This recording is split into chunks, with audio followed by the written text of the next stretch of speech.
Kwa jina naitwa Deus Ndomba na ni mzaliwa kijiji cha Mkumbi, kata ya Mkumbi. Nimechukua fomu ya kugombea ubunge. Na nimechukua fomu ya kugombea ubunge kutokana nini?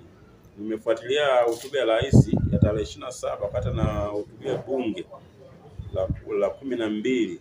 Alisema kwamba watu wenye ulemavu wapewe kipaumbele ili kwamba waweze kuchukua nafasi mbalimbali, kuchukua nafasi za ubunge, na udiwani. Kwa hiyo mimi imenipa fursa ya kuja kuchukua hiyo fomu ya kugombea ubunge.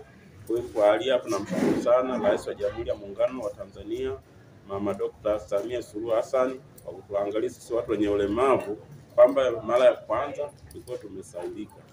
Tunagombea jimbo la Mbinga vijijini. Watu wenye ulemavu watarajia kwamba endapo nikipata ridhaa ya kuwaongoza watu wenye ulemavu katika jimbo la Mbinga vijijini, watakuwa na fursa mbalimbali na nitaweza kuwatumikia. Kwa sababu watu wenye ulemavu katika sehemu mbalimbali tumeweza kusaulika kutokana nini? Hatuna mwakilishi wa kuwakilisha bungeni. Kwa hiyo tunakosa fursa nyingi sana.